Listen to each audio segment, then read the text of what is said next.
बीवी का रिश्ता अल्लाह का बनाया हुआ एक खूबसूरत तरीन रिश्ता है। लेकिन बाद दफ़ा हम इस रिश्ते में बहुत छोटी छोटी बातों को इग्नोर करना शुरू कर देते हैं और वो बातें आगे चलकर दूरियां पैदा करती हैं। शादी सिर्फ दो लोगों में ही नहीं होती, बल्कि दो अलग अलग फैमिलीज, अलग सोच और आदतों का मिलना होता है। बज़ाहिर तो शादी करना बहुत आसान होता है, लेकिन असल जिम्मेदारी और मेहनत तो शादी के बाद ही शुरू होती है। ऐसे में कभी छोटी छोटी बातें बड़ी बन जाती हैं, तो वहीं से रिश्ते में दूरियां आने लगती हैं। तो अगर मियाँ बीवी समझदारी और प्यार से काम लें तो इस रिश्ते को मजबूत बना सकते हैं।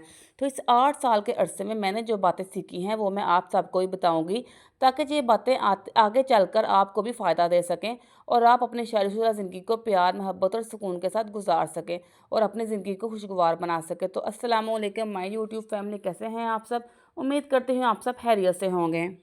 तो हस्बैंड और वाइफ के इस खूबसूरत और प्यारे रिश्ते की मजबूती और खूबसूरती के लिए हमें किन छोटी छोटी बातों पर ध्यान देना है, इसके लिए बहुत आसान और प्रैक्टिकल टिप्स शेयर करने वाली हूँ, जिससे आपके इस खूबसूरत रिश्ते में प्यार बढ़ेगा और इज्जत और भरोसा भी कायम रहेगा। देखिए, मियाँ बीवी के रिश्ते की मजबूत डोर भरोसे पर कायम होती है। जब एक दूसरे का भरोसा ही आप पर कायम नहीं रहता तो फिर रिश्ता भी कमज़ोर होने लगता है। आप बस मजबूरी के तहत रिश्ता निभा रहे होते हैं। आपके दरमियान गलत फहमियाँ कायम हो जाती हैं, जो किसी दूसरे की वजह से पैदा होती हैं। तो कभी भी किसी बाहर वाले को अपने इस रिश्ते के अंदर ना आने दिया करें। इसलिए किसी बाहर वाले पर यकीन मत करें। एक दूसरे पर जब आप भरोसा करेंगे ना, तो हर बात खुलकर एक दूसरे को बताएंगे तो रिश्ता पहले से भी ज़्यादा गहरा होगा। अगर कोई ससुराल या बाहर से आकर आपके दरमियान गलत फहमियाँ पैदा कर रहा है, तो इसे खबरदार कर दें, क्योंकि बाद रिश्तेदार हसद करते हैं कि फ़लाँ मियाँ बीवी में कितना प्यार है, कितना सलूक है, और इनसे आपका ये मजबूत रिश्ता देखा नहीं जाता, तो फिर वो गलत फहमियाँ पैदा करने लग जाते हैं। इसलिए एक दूसरे पर एतमाद करना बहुत ज़रूरी है। यकीन और ट्रस्ट ही आपके रिश्ते को मजबूत बनाता है। कोई भी रिश्ता एकतरफ़ा नहीं होता, तो आपको भी चाहिए कि अपने हस्बैंड की इज़्ज़त करें। यकीन करें, इज़्ज़त देंगी तो बदले में इज़्ज़त मिलेगी। जब आप अपने हस्बैंड की रिस्पेक्ट करने के साथ साथ इनके घर वालों को भी वही इज़्ज़त और मान देंगी ना, तो आपके हस्बैंड के साथ आपका रिलेशन और भी स्ट्रांग होगा। देखिए, ये छोटी छोटी बातें आपके रिश्ते को मजबूत करती हैं। तो शादी के बाद आप अपने शोहर के वालदैन को भी अपने वालदैन की तरह ही देखें। अगर वो कुछ कह भी देते हैं तो बुरा मत मनाएं, क्योंकि ये सोचें कि अपने वालदैन को भी तो आप डांटता ही लेती थी ना। तो जिस तरह अपने पेरेंट्स की बातों, कड़वी बातों को आप ऑब्ज़र्व कर लेती हैं ना, वैसा ही रवैया अपने शोहर के वालिदैन के साथ भी रखें। ऐसा करने से मियाँ बीवी के आपस के रिश्ते की मिठास कायम रहेगी। जब इनके वालिदैन को इज़्ज़त देंगी ना, तो वो भी आपके पेरेंट्स को वैसे ही इज़्ज़त देंगे। तो इनका काम बोझ समझ कर मत करें, बल्कि ज़िम्मेदारी के साथ करें। और इज़्ज़त देंगी तो बदले में इज़्ज़त मिलेगी, प्यार देंगी तो बदले में प्यार ही मिलेगा।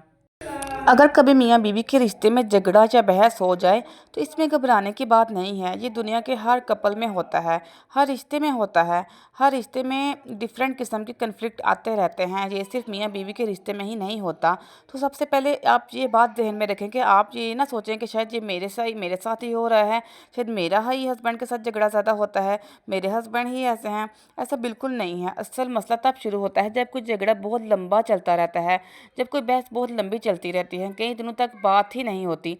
मतलब जहाँ मियाँ बीवी में अगर किसी किस्म की बहस होती रहती है, कभी खाना टाइम पर नहीं बना होता, कभी हस्बैंड लेट घर आता है, कभी बच्चों की वजह से कोई अनबन हो जाती है, कभी एक दूसरे को टाइम नहीं दे पाते हैं, तो कभी घर के खर्चों की वजह से बहस हो जाती है। तो इस तरह के झगड़े को ख़त्म कर देना चाहिए। झगड़े हो जाते हैं, लेकिन अगर इसी वक्त हम बात को ख़त्म कर दें, अपनी गलती तस्लीम कर ले, तो मामला ठीक हो सकते हैं। लेकिन हम क्या करते हैं, एक बात की वजह से हम बाकी और भी बातें शुरू कर लेते हैं कि तुम तो हमेशा मेरे साथ ऐसे करते हो, तुमने तो फ़लाँ जगह पर भी मेरे साथ ऐसे किया था। तो ये ऐसा-ऐसा छोटी-छोटी बातें फिर बड़ी हो जाती हैं। तो हमें चाहिए कि छोटी-छोटी बातों को बढ़ने ना दें और इन्हें ख़त्म कर दें। हस्बैंड के अलावा घर वालों के साथ भी अक्सर कोई बहस हो जाती है, कोई ज़िदबाज़ी चल जाती है, बच्चों की वजह से लड़ाई हो जाती है।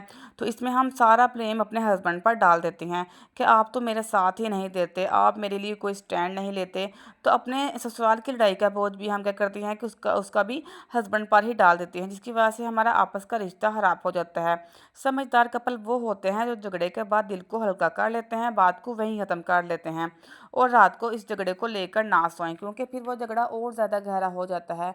तो एक दूसरे को टाइम दें और दिल से माफ़ कर दें। मियाँ बीवी का झगड़ा ज़्यादा देर तक रहे तो रिश्ता कमज़ोर हो जाता है और दूरियां आने लगती हैं। तो इसलिए हमें चाहिए कि झगड़े को ज़्यादा देर तक ना चलने दें और जितना जल्दी हो सके इस झगड़े को सॉर्ट आउट कर लें। कभी कभी कुछ लड़कियां ऐसा करती हैं कि अपने हस्बैंड को बाकी लड़कियों के हस्बैंड के साथ कंपेयर करने लग जाती हैं। तो अपने हस्बैंड का कभी भी किसी के साथ कंपैरिजन मत करें। इन्हें कभी मत कहें कि मेरी बहन का शोहर ऐसा है, मेरी दोस्त का शोहर ऐसा है, वो वैसे करता है, आप वैसे करते नहीं हैं, या वो उनकी ये नेचर है, आपकी वैसी नेचर नहीं है। तो ऐसा करने से आपको कुछ भी नहीं मिलेगा सिवाय अपना सुकून बर्बाद करने के, क्योंकि हर किसी की अपनी एक पर्सनैलिटी होती है। तो कोई भी आपके कहने से खुद को नहीं बदलता है, उल्टा इन्हें इस बात पर गुस्सा ही आएगा और आप इनको अपने से दूर ही करेंगी। तो इसलिए अच्छा है कि आप ये सब बातें ना करें और अपने आपस के रिश्ते को खराब मत करें। हस्बैंड वाइफ में नोक जोंक तो चलती ही रहती है, लेकिन अगर यही नोक जोंक आर्ग्यूमेंट में बदल जाए तो आपने चुप ही रहना है। वो जो मर्जी कह रहे हैं चुप करके बर्दाश्त करें। हालांकि आपको पता होता है कि वो गलत है, लेकिन फिर भी आपने चुप रहना है, क्योंकि जब आगे से आप भी गुस्सा करेंगी, आर्ग्यूमेंट करेंगी, तो आप दोनों की आवाज़ रूम से बैठ जाएगी, जिससे दूसरों को भी पता चलेगा कि आपके बीच में कुछ झगड़ा चल रहा है, जिससे आपके रिलेशन में बुरा असर पड़ेगा। तो इसलिए आपने उस टाइम तो चुप कर जाना है, जब उस हस्बैंड से तब बात करनी है जब उनका गुस्सा ठंडा हो जाए। इस तरह वो आपकी बात समझेंगे भी, और आगे से आइंदा वो चीज़ रिपीट करने की कोशिश नहीं करेंगे। नेक्स्ट ये कि बच्चों की तरबियत और परवरिश में मियाँ बीवी दोनों मिलकर जिम्मेदारी लें। अक्सर घरों में देखा जाता है कि बच्चों की बीमारी, उनकी पढ़ाई, उनका सोना, जागना, उठना, बैठना, मतलब कि हर चीज़ की जिम्मेदारी माँ पर ही होती है। बच्चों की सबसे बड़ी खुशी ये होती है कि इसके दोनों पेरेंट्स, माँ और बाप, इसके साथ हैं। ससुराल में तो यही माइंडसेट होता है कि बच्चों की सारी जिम्मेदारी माँ की ही है। अगर बाप इन जिम्मेदारियों में से कोई थोड़ा बहुत बीवी का हाथ बटा दे तो सब ये कहने लग जाते हैं कि हाँ, ये तो जोरू का गुलाम है, ये तो जन मुरीद है, ये तो अपनी बीवी के काम करता है।